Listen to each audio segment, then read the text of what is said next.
Hello, comment déterminer la quantité d'alevin que tu as besoin pour atteindre ton objectif de production? Admettons que tu veux produire 3,5 tonnes de poisson d'un poids moyen de 600 grammes.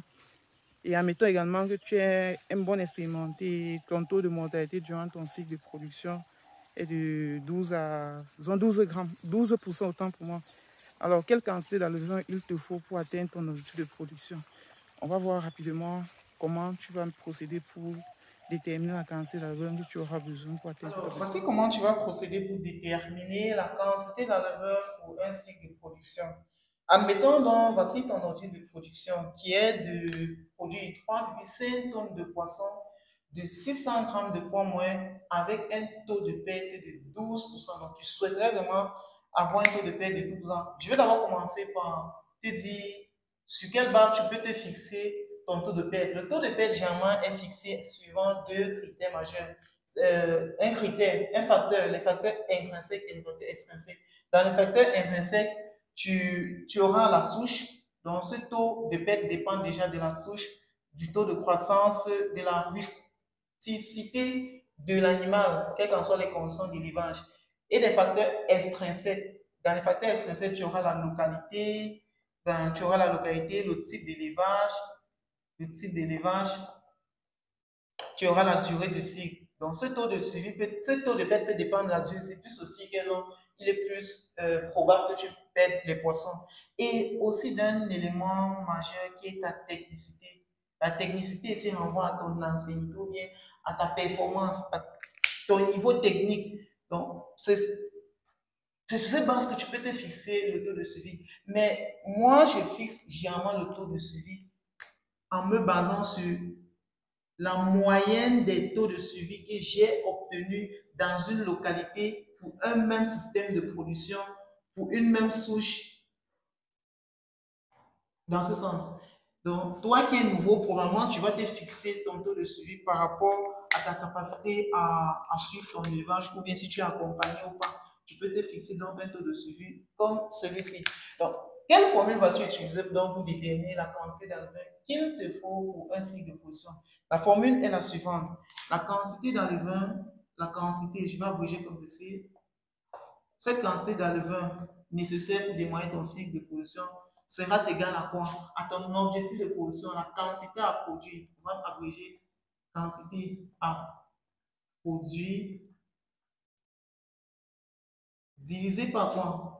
Par le poids moyen. On va appeler ça dans le poids moyen escompté. Divisé par le poids moyen escompté, moins le poids moyen initial, le tout multiplié par le taux de suivi. Donc, vu qu'ici, nous avons le taux de mortalité, on va prendre 100% moins 12%. Donc, ici, c'est généralement le taux multiplié par le taux de suivi. Voilà. Voilà la formule que tu vas utiliser. Allons-y rapidement à l'application. Donc, avant d'appliquer, tu vas d'abord convertir le tonne soit en kilogrammes. Si on choisit le kilogramme, on va ramener également celui-ci au kilogramme, ce qui donne 0,6 kg. Donc, ici, ça nous donne 3500 kg. Alors, si on applique, ça donne quoi? Ça donne 3500 kg au-dessus, divisé par quoi?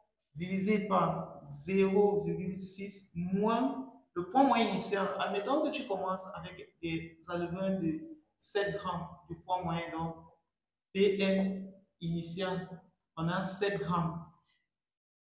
Tu vas donc faire, si on ramène le gramme au kilogramme, ça va faire 0,007. Tu vois que c'est quasiment, c'est presque insignifiant. Raison pour laquelle si ton poids moyen initial est inférieur à 50 grammes, disons à 50 grammes, il n'est pas nécessaire de tenir compte de ce poids moyen initial à ce niveau. Tu peux directement multiplier par le taux de suivi. Donc le taux de suivi qui est ici, c'est 100% moins 12%. Moins 12%. Ah, je préfère mettre la formule normale ici. On va directement mettre ici multiplié par le taux suivi. Voilà, là, tu as la bonne formule. Ici, voilà ce que ça donne. Ici, nous sommes en kilogrammes. On va enlever les kilogrammes, ils vont partir. Et là, nous aurons donc la quantité de la veine. Je tape rapidement sur ma calculatrice.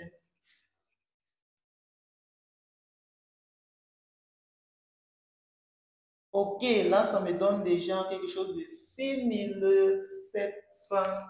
Je vais écrire exactement ce que j'ai obtenu. 6707, je mets la virgule 03. Vu qu'il n'y a pas de 03 levain, on va donc maintenir cette valeur-ci. Donc, voilà la quantité d'enlevain qu'il te faut pour atteindre cet objectif de production. J'espère que tu as le cheminement. Si tu as des points d'ombre, n'hésite pas à donner les en commentaire. Je pourrais te proposer un peu une autre méthode de calcul de la quantité d'aliments.